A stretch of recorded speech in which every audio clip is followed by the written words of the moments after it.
No dia seguinte, Luísa vai à faculdade, onde descobre que Rosa está afastada por motivos de saúde. Na secretaria, ela pergunta: "Estou procurando a professora Rosa. Sabe quando ela volta?" "Um momento, por favor."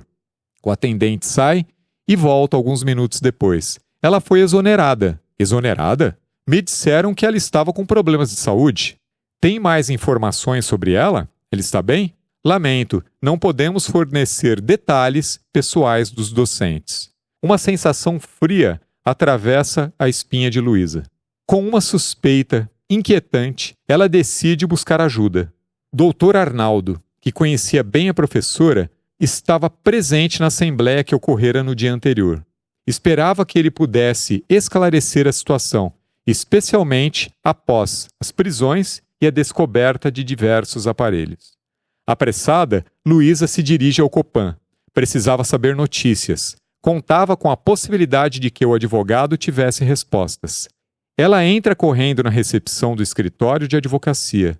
"Boa tarde. Preciso falar com o Dr. Arnaldo." "Seu nome?" "Ana Soares." A secretária fez uma ligação e, ao desligar, parece desinteressada. "Sinto muito, mas ele não pode recebê-la agora." "Por favor, insista. É muito importante e será rápido." A secretária fez outra ligação, com visível descontentamento. "Doutor, a senhora Ana Soares insiste. Ela diz que será breve." "Ah, entendi." Ela desliga e diz: "Aguarde um momento. Ele a atenderá em alguns minutos." Luísa agradece e se senta, nervosa, roendo as unhas. Quando finalmente entrou na sala do advogado, sentiu um peso no peito. Dr. Arnaldo a fez sentar e, com um olhar grave, disse: "Veio por causa de Rosa, não é?" "Vou ser direto. Rosa foi presa ontem à noite. A situação é crítica. As chances dela são mínimas. Ela é forte, mas o destino é indefinido. Muitos foram capturados. É um desastre. Surpreende-me que você tenha escapado. Vou sair do país com minha família amanhã pela manhã. Você deveria considerar fazer o mesmo." Luísa ouve e, ao se despedir, diz: "Obrigada, doutor. Você foi importante para mim e para o movimento. Sou grata por tudo." Dr. Arnaldo fica por alguns instantes em silêncio e conclui: "Por favor, não me procure mais. Finalizamos por aqui." Tudo o que havia para fazer naquele dia estava feito. As ordens foram dadas e todas foram seguidas. Os membros do movimento conheciam os riscos e foram treinados para escapar se os militares descobrissem os refúgios. Mesmo assim, muitos caíram, até os mais experientes e habilidosos. Luísa sentia-se morta, sufocada pela impotência e em choque.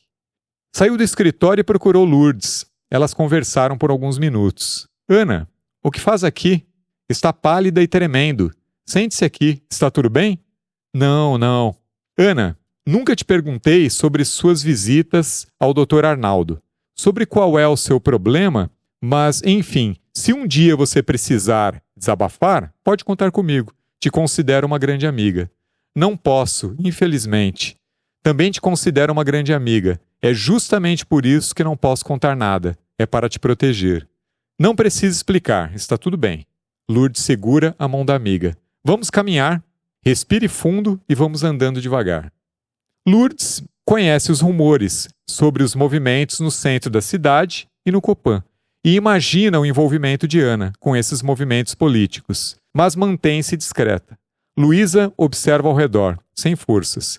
Lourdes percebe a tristeza no olhar da amiga e sente-se impotente, desarmada, sem saber o que fazer. Nada vinha à sua mente.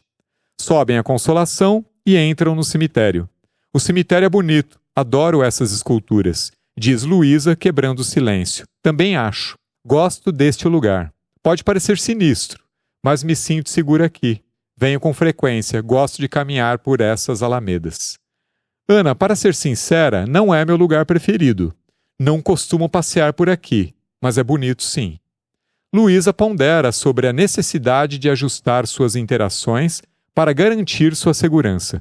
Ela percebe que precisa reduzir a frequência dos encontros com Lourdes e começa a refletir sobre como manter a amizade viva dentro das novas limitações.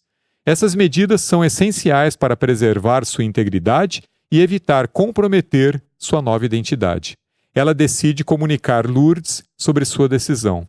Eu queria conversar sobre algo. Preciso te ver menos por conta do trabalho. Por favor, não considere minha ausência como um enfraquecimento da nossa amizade. Estou apenas com muito trabalho. Lourdes, com um sorriso compreensivo, responde: claro, não tem problema. Também pensei em marcarmos nossos encontros em um parque, um lugar mais calmo, longe dos cafés do Copan. Esses cafezinhos estão caros, o que acha? Podemos sim, e acho excelente economizarmos. Também estou precisando poupar. Lourdes, preciso ir. Estou atrasada para um compromisso. Mas foi bom te ver. Você me acalma. Fico feliz que se sinta mais calma. E fique tranquila, sei como são essas coisas. Também preciso me apressar para pegar a condução que passa em meia hora. Se eu perder esse ônibus, o próximo só chega às 19 horas. Nos vemos em breve. Sim, mas saiba que pode contar comigo para o que precisar. Com a onda de prisões, muitos membros do movimento estavam desaparecidos e Luísa encontrava-se perdida sobre quem poderia procurar para obter informações. A cidade parecia uma confusão, onde qualquer passo em falso poderia ser fatal. Os rostos conhecidos haviam sumido e a confiança que um dia existia agora era uma lembrança distante. Rosa sempre dizia que, enquanto os militares eram covardes e gananciosos, o movimento era feito de pessoas com um propósito mais elevado. Uma chama de esperança em meio à escuridão.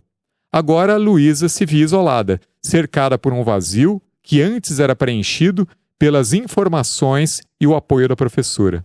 A notícia das prisões deixou um buraco no coração de Luísa, e a sensação de solidão parecia esmagadora. Sem a professora para guiá-la e sem notícias de Gaspar, ela estava perdida. Sentia-se presa numa caverna, sufocada e sem rota de fuga. Consumia um cigarro após o outro, bebia copiosos litros de café e conhaque. Com a ausência dos trabalhos que antes a sustentava e a escassez de dinheiro, suas poucas reservas estavam se esgotando rapidamente. Era preciso economizar até a próxima reunião, esperando a possibilidade de garantir um novo trabalho ou receber auxílio das lideranças. Olhava para a arma carregada que recebera para as aulas de tiro. Não sabia o que fazer com a pistola. Lembra da frase dita por Gaspar: se um dia precisar atirar contra o inimigo, respira fundo e mira bem. Mire no meio do peito. Não pense que seu tiro será contra um homem, mas contra um alvo que pode ser extremamente cruel com você. Não podia carregá-la para todo lugar, mas também não podia deixá-la no hotel. A próxima reunião só aconteceria na semana seguinte. Sentia-se perdida.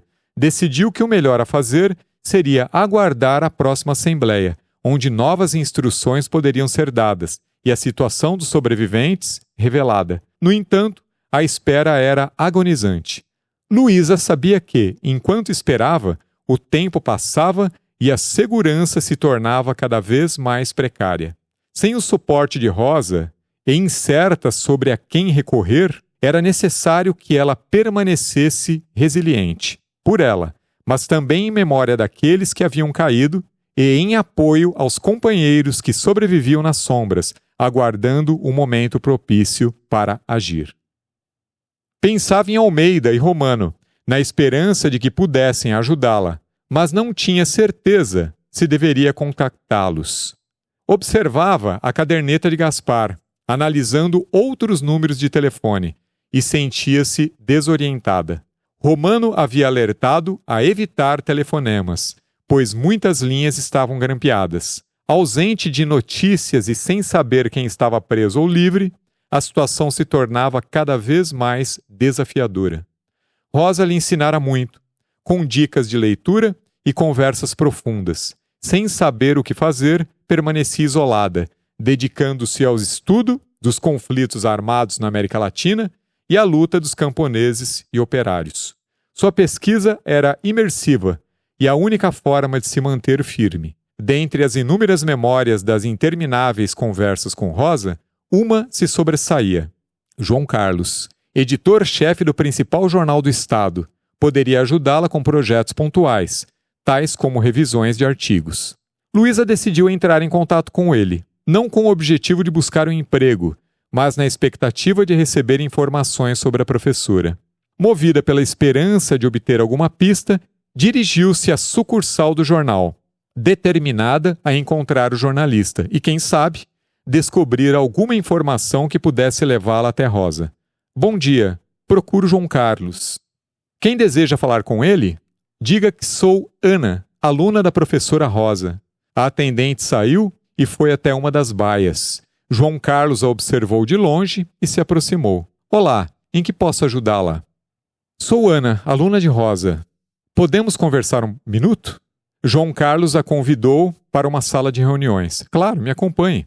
Ele se aproximou de um aparador e ofereceu café e água. Sente-se. Aceita uma água ou um café? Sim, uma água, por favor. Embora a mesa fosse grande, eles se sentaram próximos. Você disse que é aluna da Rosa. Qual é o seu nome?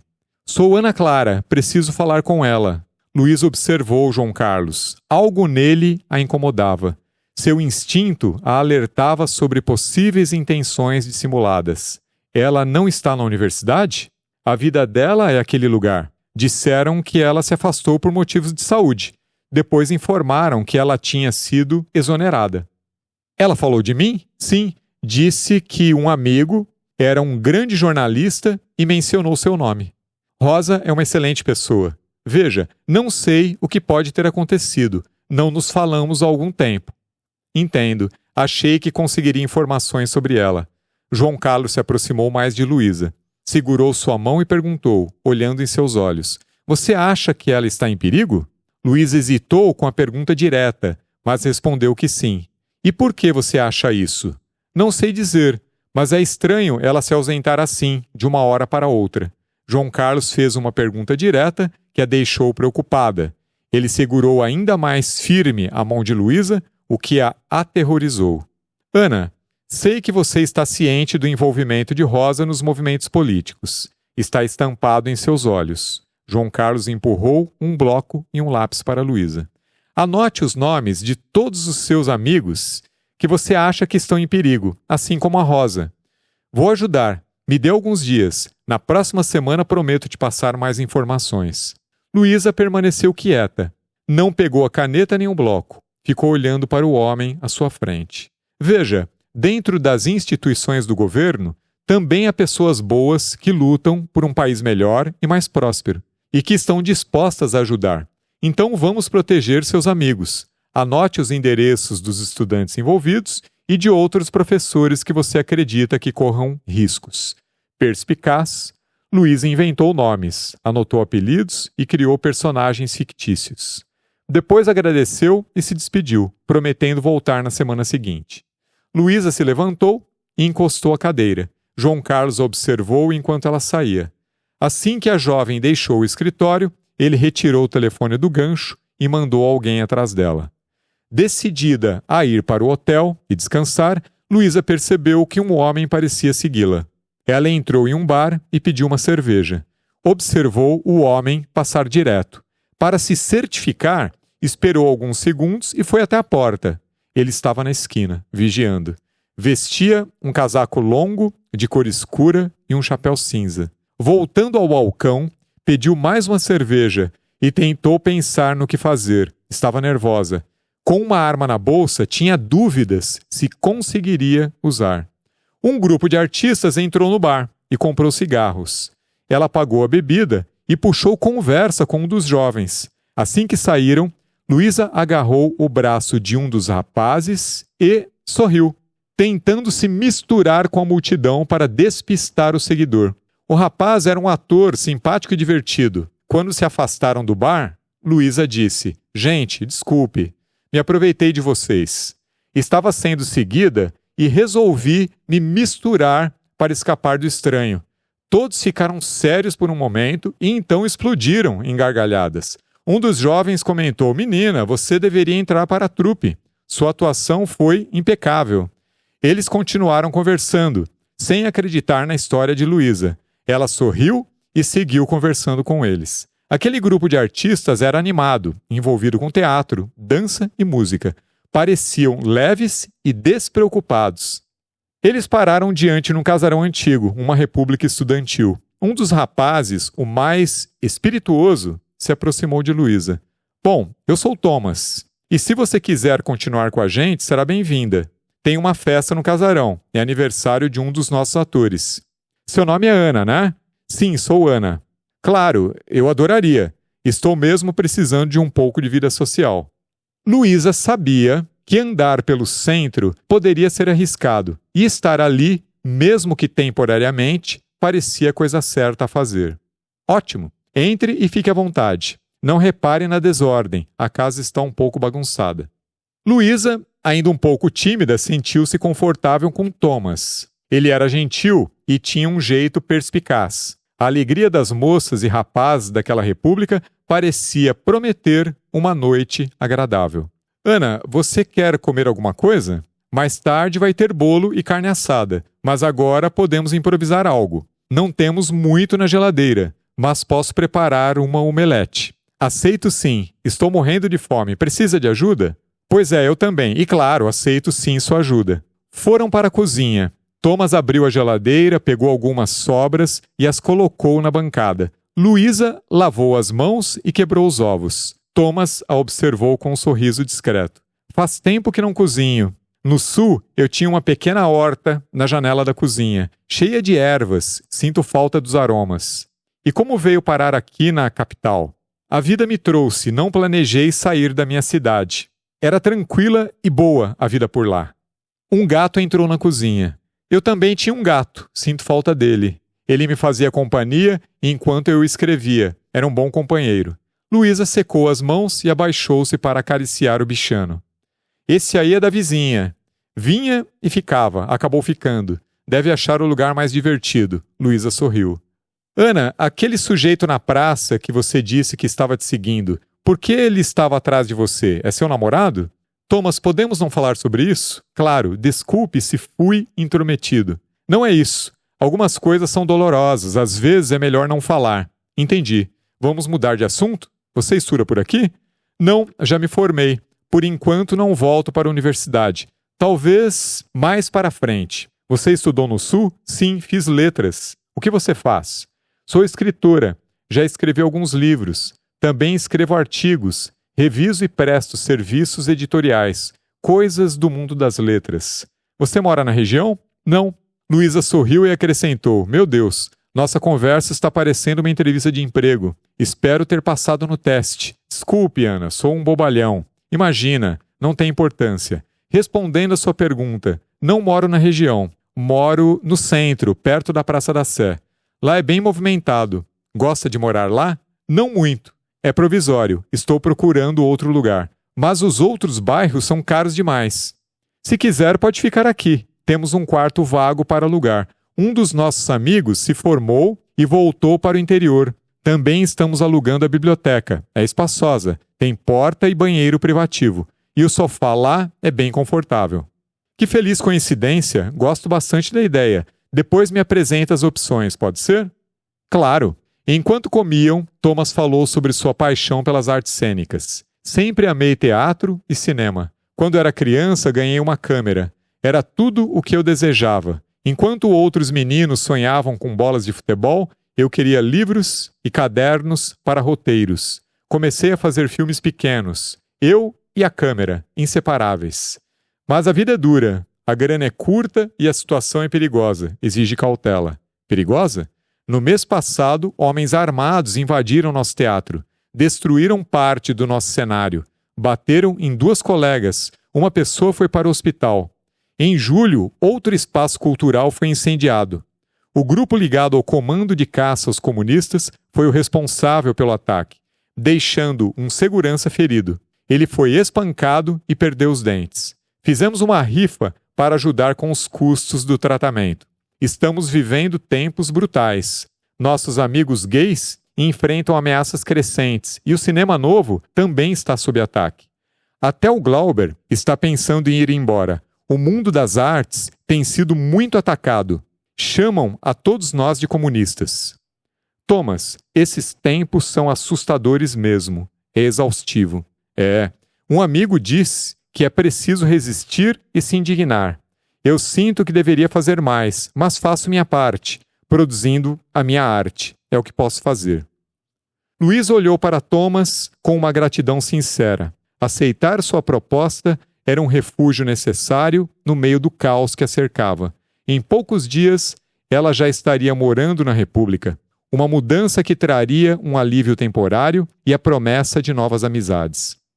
Os integrantes da trupe a receberam de braços abertos, oferecendo a dose de normalidade que Luísa procurava. Ela se integrou ao grupo e desenvolveu uma amizade sólida com todos, especialmente com Thomas. O convívio era uma fuga bem-vinda do medo constante e da solidão que sentia fora dali.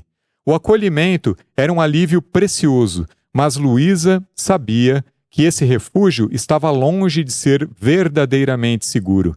Sua presença nas assembleias era um segredo cuidadosamente guardado, e ela sabia que a qualquer momento poderia ser descoberta. Cada encontro, cada reunião com as lideranças do movimento estudantil eram uma caminhada em corda bamba, uma dança entre esperança e medo. Ela se movimentava com discrição, sempre escolhendo caminhos diferentes, aterrorizada pela possibilidade de ser seguida. Começou a usar disfarces, como turbantes e perucas, que pegava entre os figurinos do teatro e que passaram a ser suas ferramentas para confundir os agentes da delação.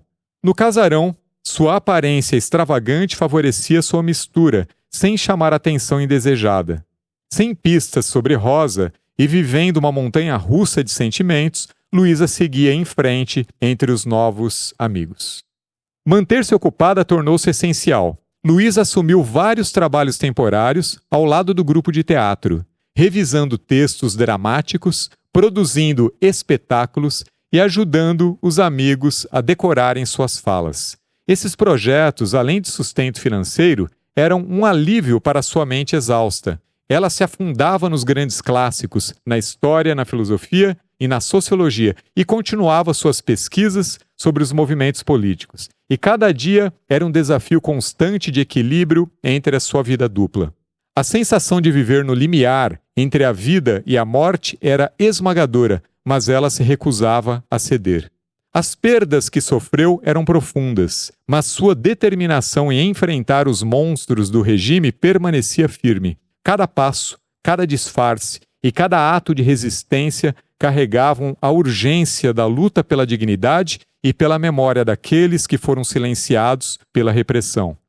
Luísa se refugiou na República por meses, e a ausência de notícias sobre Rosa e Gaspar aumentava cada vez mais sua angústia. O tempo não trouxe respostas, ao contrário, aprofundou a névoa de incerteza e desespero que pairava sobre ela.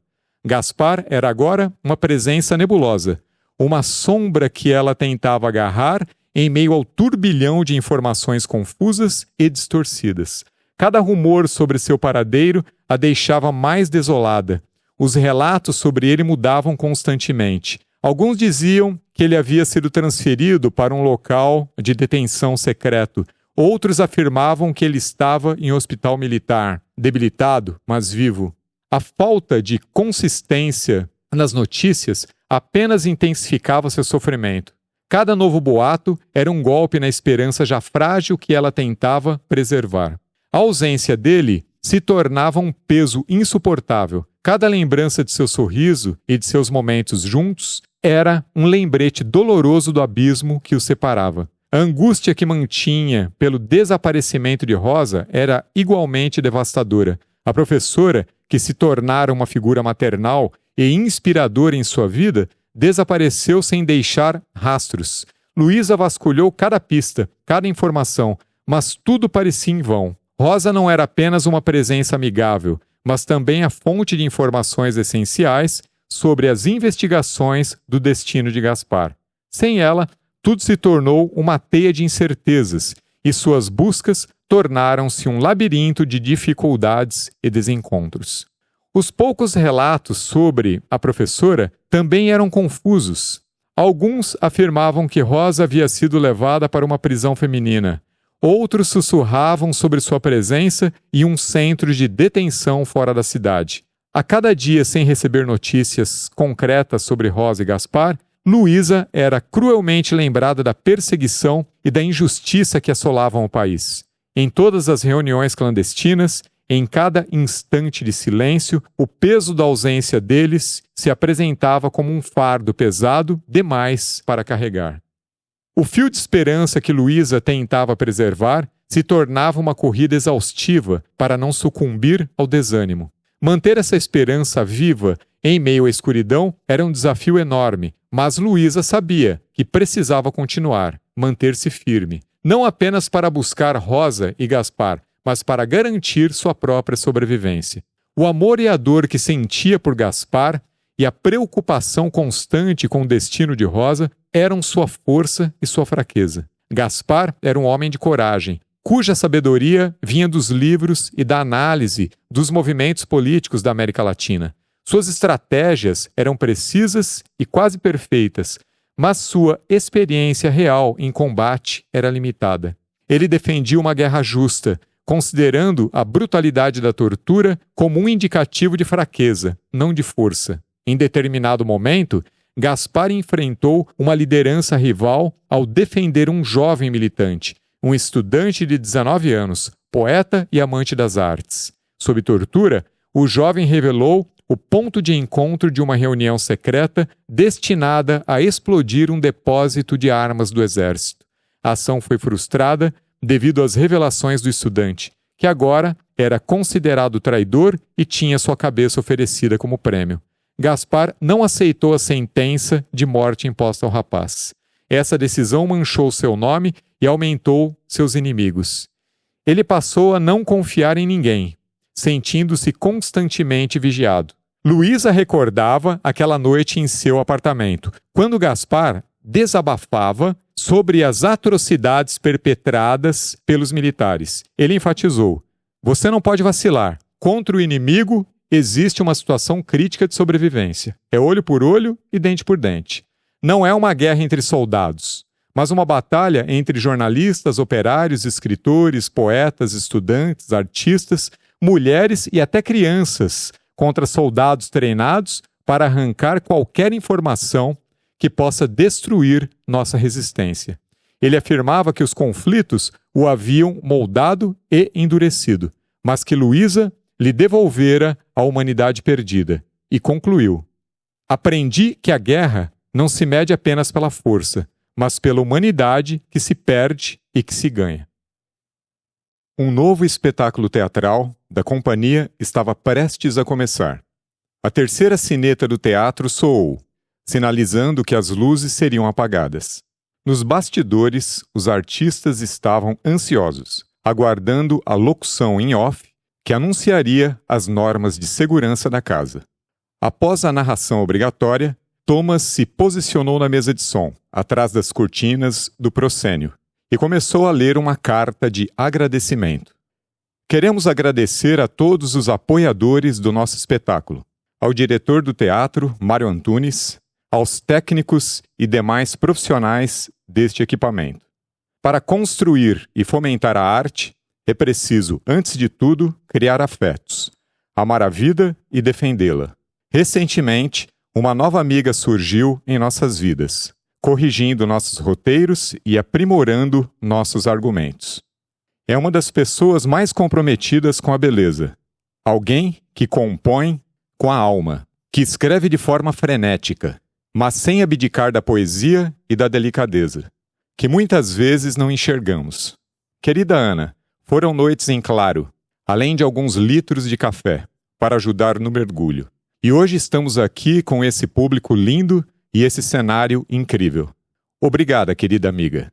Um abraço coletivo da trupe Babel." Luísa, emocionada com a inesperada homenagem, sentiu os olhos marejados. Thomas e os outros atores a abraçaram, enquanto o público aplaudia e as luzes se apagavam. Alguns bailarinos entraram no palco e o espetáculo começou. Na caixa de palco, atrás das cortinas, Luísa se lembrava de Gaspar e pedia perdão em pensamento. Sentia-se culpada por se envolver com aquelas produções artísticas enquanto ele sofria nas mãos dos torturadores. A desolação a dominava. Nada parecia capaz de lhe trazer prazer ou satisfação. Após a apresentação, o elenco convidou Luísa para integrar oficialmente o grupo. Eles a viam como uma integrante essencial da equipe. Apesar de não ter uma função oficial, Luísa havia contribuído para o sucesso da temporada, melhorando o desempenho dos artistas e suas falas. A estreia havia sido um sucesso, com a casa cheia, e a turnê estava com todos os ingressos vendidos. Ela aceitou o desafio, vendo naquilo uma forma de terapia que ajudaria a ocupar sua mente, além de um disfarce ainda mais concreto. Após aceitar o convite para se juntar oficialmente à trupe Babel, Luísa sentiu uma mistura de alívio e inquietação. O teatro se tornara um refúgio, um espaço onde ela podia se perder nas alegrias efêmeras da arte, longe da opressiva realidade. No entanto, equilibrar sua nova vida no teatro com suas atividades clandestinas estava se tornando um desafio. Nos bastidores, Luísa mergulhava na camaradagem com seus colegas artistas e a cada ensaio, a cada risada compartilhada, ela encontrava um breve alívio. No palco, entregava-se inteiramente ao espetáculo, apreciando os momentos de glória e o reconhecimento do público. Era um mundo de cores e sons, um contraste gritante com a escuridão da sua vida paralela. Mas, com o cair da noite e o término dos espetáculos, Luísa se via forçada a retornar ao seu mundo oculto. As missões secretas a consumiam, e sua vida, fora das cenas teatrais, era uma constante luta pela sobrevivência.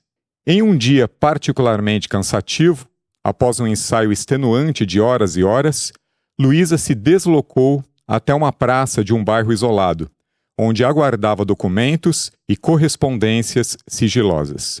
A cada novo comunicado que recebia, sua responsabilidade se intensificava. As reuniões eram frequentes e urgentes, e Luísa precisava se mover com extrema cautela. Naquela época, a comunicação era feita por bilhetes disfarçados e encontros em áreas afastadas. As palavras guardadas na memória, os códigos e sinais eram os únicos meios de contato, e cada troca de mensagens exigia uma estratégia cuidadosa. Uma noite, durante a desmontagem de um espetáculo, ela recebeu um chamado para uma reunião urgente. Luísa estava nas coxias quando o maquinista lhe disse que um homem a esperava na saída dos camarins. Era uma convocação. Ela precisou deixar a trupe e ir para uma cidade distante. A tensão entre suas duas vidas era insuportável. Ao chegar ao local, ela foi recebida com frieza. Luísa relevou o tratamento.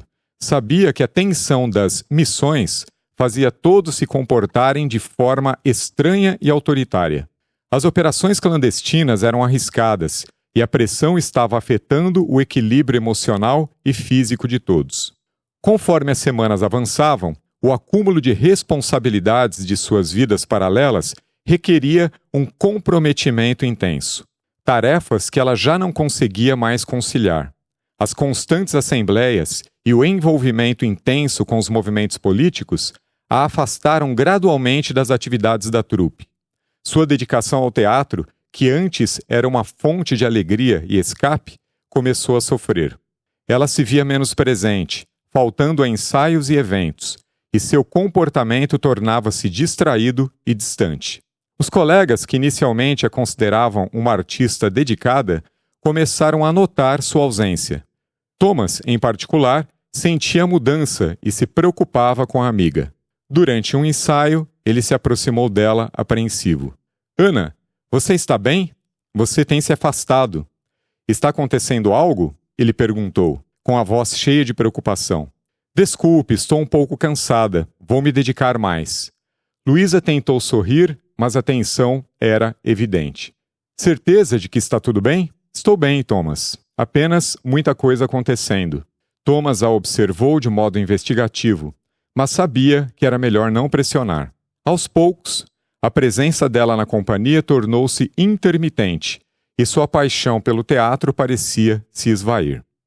As semanas seguintes foram preenchidas por uma série de atividades intensas, que incluíam reuniões clandestinas e treinamentos rigorosos. Luísa reconhecia que, para manter-se viva, precisaria suportar sacrifícios árduos. Conforme se afastava do universo artístico, a dor das constantes rupturas pesava sobre seus ombros. Sua existência parecia consistir em uma sucessão de perdas, com a dor pungente das despedidas e o gradual e lento distanciamento dos amigos. Embora o teatro oferecesse um consolo temporário, essas atividades não podiam ser o foco principal de sua atenção. A batalha continuava e seu confronto estava longe de terminar. No fundo, ela não desejava se afastar da trupe, mas as circunstâncias a forçaram a tomar essa decisão. Em uma noite fria de outono, Luísa se deslocou sozinha até uma região isolada da cidade. Era madrugada, as ruas estavam vazias, e o silêncio contrastava com a agitação de seus pensamentos. Uma missão altamente arriscada estava prestes a ser realizada. Ela reparou um carro estacionado do outro lado da rua, atravessou correndo e entrou no veículo. Oi, você deve ser a Ana, certo? Sim. Na próxima missão, você estará presente. Você foi convocada porque tem o biotipo da enfermeira que estará de plantão. Serão ao todo 5 pessoas. Você tem treinado tiro? Precisa estar preparada para reagir a qualquer investida. Sabemos que no local, durante a madrugada, só ficam segurança. Mesmo assim, ele estará pronto para chamar a polícia caso perceba algo de anormal. Sim, estou pronta. Não podemos vacilar. Temos que libertar os 3 companheiros. Onde será a ação? No Hospital de Vila Maria. Todos os dias, às 4h30 da manhã, as enfermeiras fazem uma pausa de 15 minutos para tomar café. Essa é a nossa janela de oportunidade. Temos esse tempo para entrar, resgatar nossos companheiros e sair discretamente. Aqui está seu traje, um uniforme de enfermeira. Conseguimos adquirir peças originais na malharia. Você tem o nome dos companheiros que serão libertados? Não. Somente no dia teremos os nomes dos 3 camaradas. Bom, agora vá e esteja preparada. Aqui estão o endereço, o dia e a hora. Após 3 meses de temporada, Luísa e Thomas haviam se tornado amigos fiéis e inseparáveis. Nos bastidores, enquanto observavam o público acomodar-se nas poltronas do teatro, Thomas puxou Luísa para perto e a beijou. O gesto inesperado e carregado de emoção fez Luísa desabar em lágrimas, e Thomas, assustado, tentou entender a situação. Desculpou-se e levou-a para um dos camarins, fechando a porta atrás de si. Desculpe, Ana, o que aconteceu? Por que você está chorando? Beba um pouco de água, isso vai te acalmar. Luísa soluçava, demorando para se recompor, e então revelou a Thomas. Tenho uma missão. Meu objetivo de vida é encontrar Gaspar, o amor da minha vida. O amor que sinto por ele é o que me dá forças, sentido à vida e esperança para o futuro. Há alguns meses, Gaspar foi detido e preso pelos militares. Depois de um tempo, a única pessoa que me mantinha informada sobre ele também desapareceu. Todas as pessoas de quem me aproximo estão sumindo. Não aguento mais isso. Ana, por que você não me contou antes? Exatamente por querer te proteger. Thomas estendeu suas mãos para Luísa. Levantou-a e a abraçou. Limpou suas lágrimas com as mãos e deu um beijo em seu rosto. Minha querida, me desculpe. Lamento ter causado essa explosão. Entendo bem o que é amar, perder esse amor. Você entende? Então, eu preciso encontrá-lo. E isso pode ser perigoso. Não posso continuar com o trabalho. Tenho receio de colocar vocês todos em risco. Calma, não diga isso. Eu a ajudarei. Conheço muitas pessoas, mas se acalme. Beba essa água. Vamos voltar com esse assunto assim que o espetáculo terminar. Assim que acabarmos a desmontagem, retomamos, pode ser? Vamos? Dê-me sua mão. Ele a abraçou e os dois se dirigiram ao palco. Luísa contou sua história a Thomas, mas omitiu detalhes que considerava sigilosos demais até para um amigo leal. Sua atividade na guerrilha era uma dessas informações que não podiam vazar.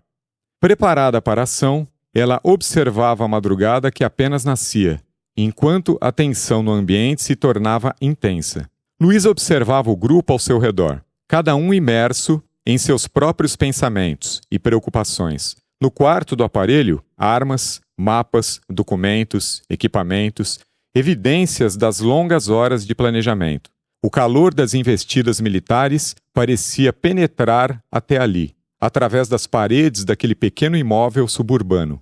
O movimento estava prestes a cumprir sua missão, e o cansaço já era visível em cada rosto.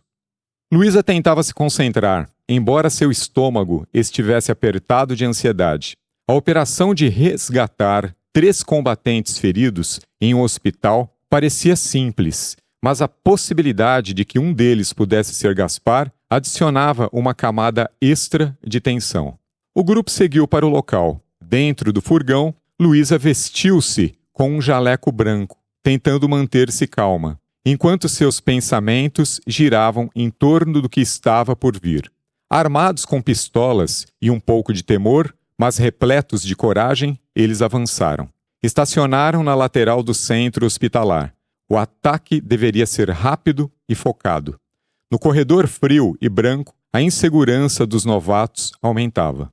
O ar úmido misturava o cheiro de desinfetante com a urina de fraldas geriátricas. Somente uma enfermeira permanecia no posto de enfermagem, absorta em laudos médicos, enquanto as demais estavam em pausa para o café. O relógio, na parede, marcava 4h33 da madrugada, e o hospital estava silencioso, criando um ambiente propício para a operação. Luísa e seus companheiros, disfarçados de médicos e enfermeiros, moviam-se com cautela pelos corredores, conscientes de que tinham apenas 12 minutos antes que os profissionais retornassem. No quarto, com os feridos, Luísa ficou apreensiva ao notar a ausência de Gaspar. Sem hesitação, ela se ateve à missão, orientando todos para preparar a retirada dos homens. Colocaram os feridos em cadeiras de rodas e os levaram para o estacionamento, onde o tempo e o silêncio eram seus maiores aliados. O som dos passos de Luísa parecia amplificado. Um alarme distante fez com que ela acelerasse. Voltou para verificar a demora dos 2 homens restantes e ouviu um grito. Os terroristas estão fugindo. O caos começou. Uma enfermeira correu em pânico. Franco, o mais jovem do grupo, a agarrou e a fez desmaiar com um golpe rápido, escondendo-a na saída de emergência. Os outros 2 homens já estavam no veículo, com os 3 companheiros resgatados. Franco e Mateus dispararam contra o segurança, que já se preparava para atirar.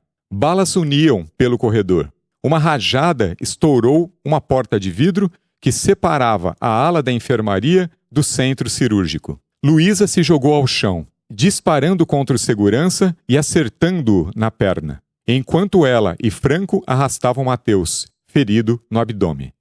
Ela gritava ordens, tentando manter a calma, enquanto a adrenalina se misturava ao medo de falhar. Cada tiro parecia perfurar seus ouvidos, e um zumbido auditivo fazia com que ela não prestasse mais atenção às falas dos companheiros. Finalmente, alcançaram o veículo e partiram em alta velocidade. A cidade passava como um borrão, e as sirenes da polícia soavam distantes. Cada esquina parecia uma armadilha. Quando chegaram ao aparelho, o alívio foi quase insuportável. Os combatentes estavam feridos, mas vivos. Mateus estava em estado crítico e foi atendido por médicos aliados. Luísa observava ansiosa e aliviada, mas Gaspar não estava ali. O sorriso forçado para os companheiros não disfarçava a frustração e a dor de não ter encontrado seu amor. Encostada na parede, Luísa respirava fundo, tentando controlar a tempestade interna. O primeiro disparo que dera ainda ressoava em seu corpo. Ferir aquele segurança a marcou profundamente. A adrenalina misturava-se com a frustração e a satisfação pela missão cumprida. As palavras de Gaspar martelavam em sua mente. Sabia que ainda havia muito a fazer, mas naquela noite seus olhos brilhavam. Gaspar ficaria orgulhoso dela, e isso a mantinha firme. O silêncio que se seguiu pesava no peito. Era a primeira vez que Luísa se encontrava verdadeiramente em um campo de batalha. A imagem do ferido, gritando, agora a assombrava, como uma ferida aberta em suas memórias. Atirar em outra pessoa era algo que nunca imaginara fazer, mesmo sabendo que, se aquele homem a visse, não hesitaria em acabar com sua vida. Quando o dia clareava, Thomas a encontrou entrando sorrateira e subindo as escadas do casarão. Onde você estava? Passou a noite fora? Sim, fui à casa de uma amiga. Acabei dormindo lá. Está tudo bem? Sim, só estou cansada. Preciso de um pouco de descanso. Ela não conseguia olhar nos olhos do amigo.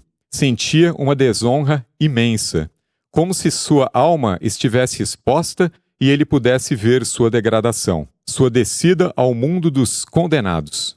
Ela sabia que Thomas jamais entenderia a decisão que a levara a se tornar guerrilheira, a cruzar o limiar do que ela mesma considerava razoável.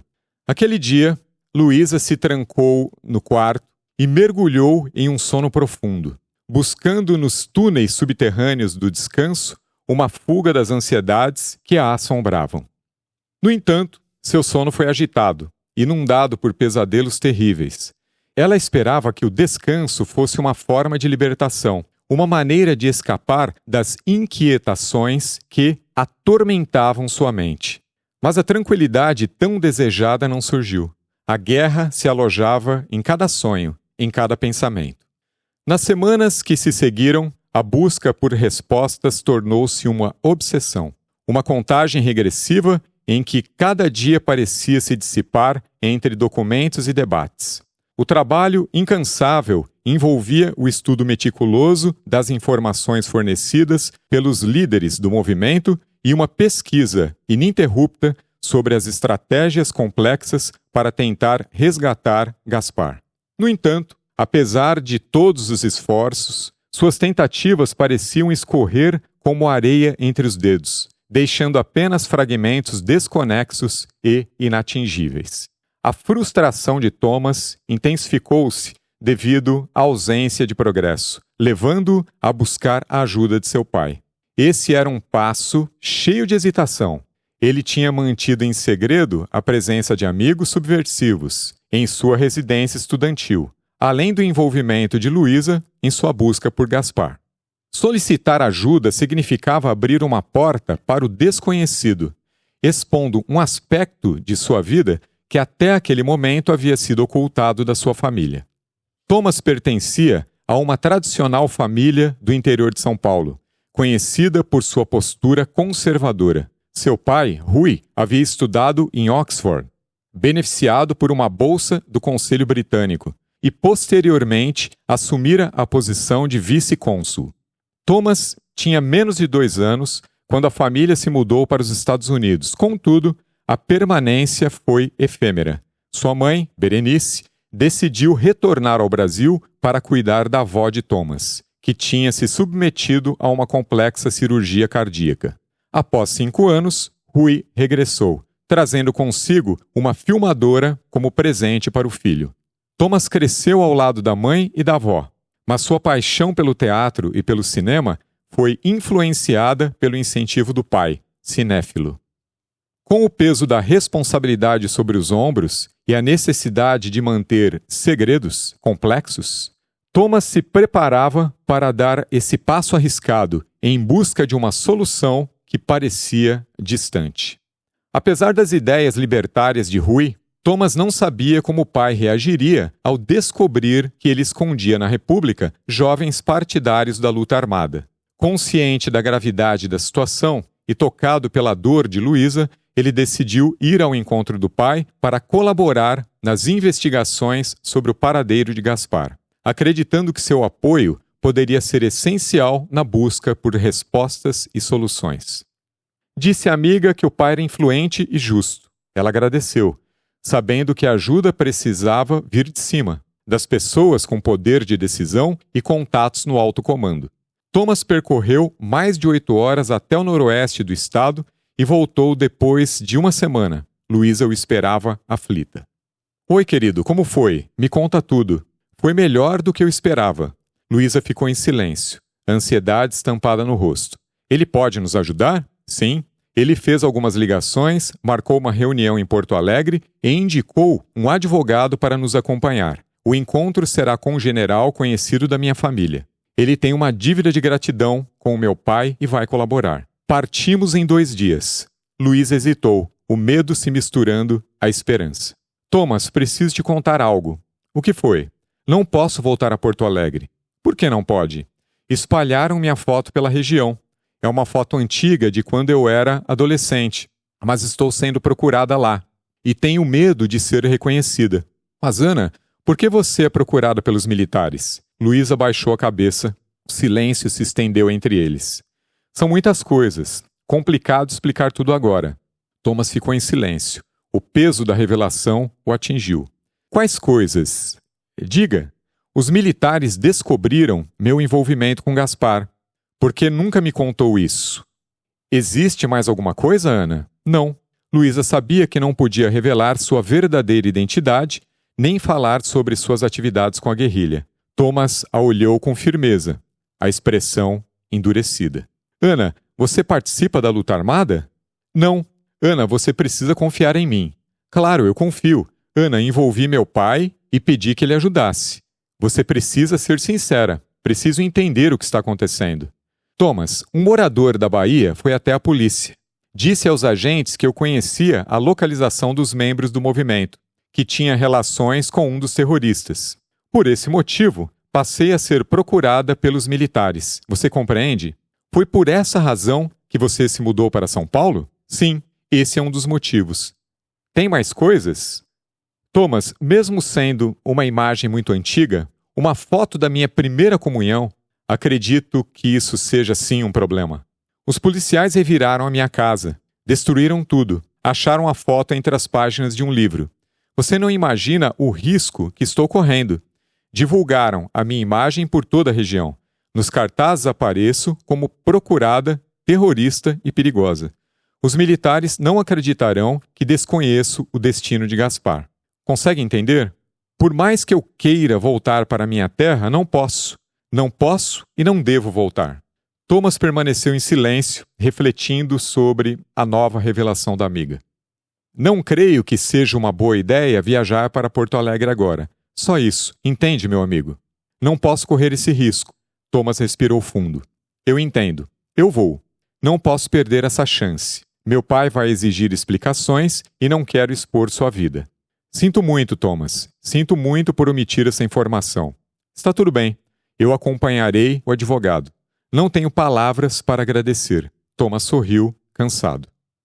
Ele queria encontrar as pistas para a amiga. Ele amava Luísa, mas a incerteza do desaparecimento de Gaspar se tornava um obstáculo entre eles. Dias depois, Thomas embarcou rumo a Porto Alegre.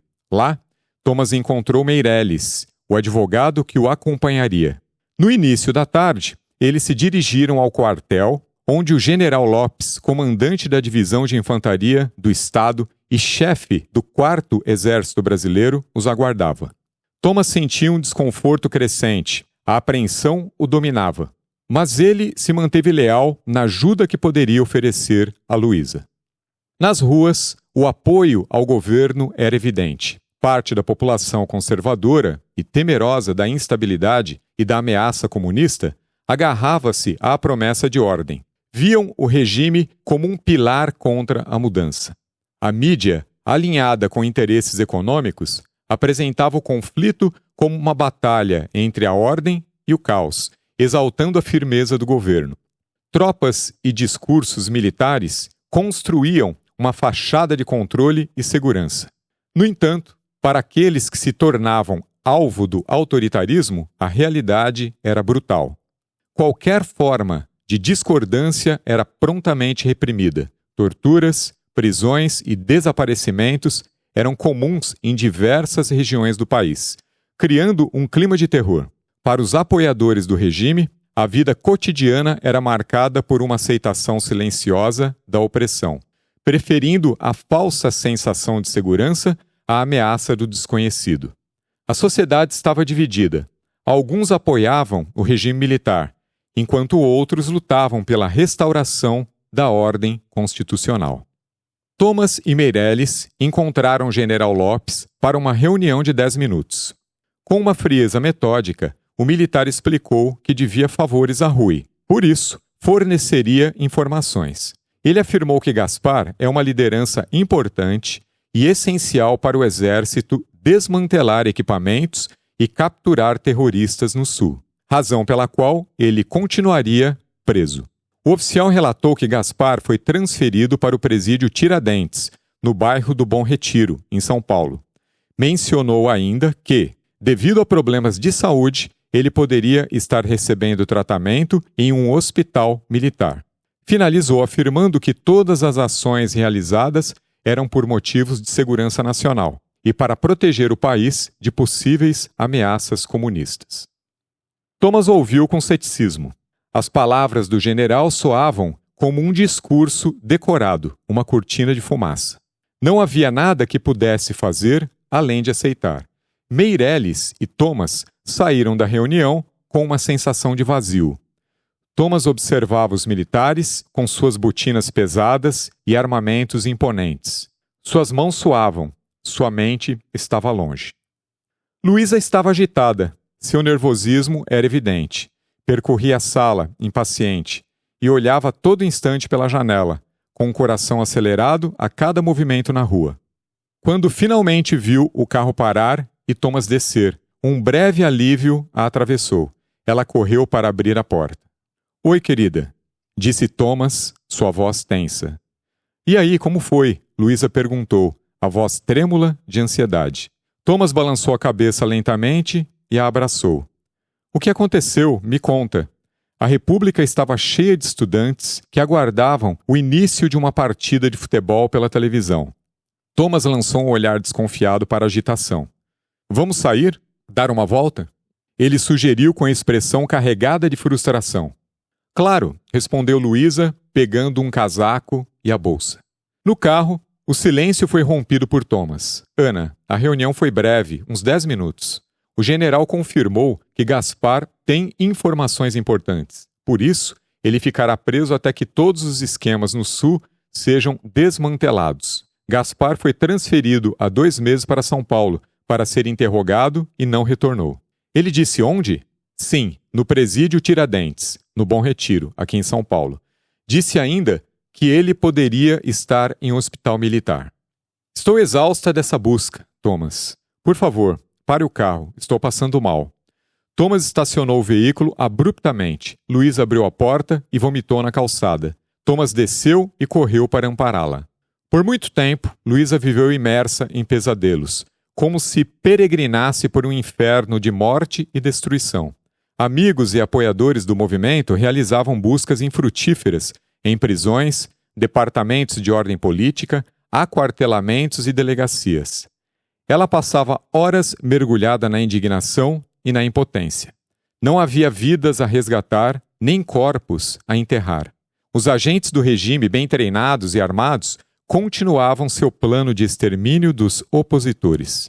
Desaparecer com as evidências era parte do trabalho dos mercenários, que de forma metódica enterravam os corpos em valas clandestinas, onde os ossos e restos em decomposição se misturavam.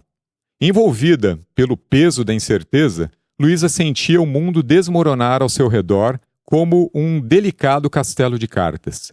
Cada passo que dava, cada respiração sua parecia ressoar em seu ambiente. As produções teatrais, que ela conhecia como um poema familiar e amigável, agora se transformavam em atos desinteressantes e cada entrega prometia um alívio que parecia estar sempre além do seu alcance. Suas saídas se tornaram mais frequentes, apesar dos alertas de Thomas para se manter reclusa.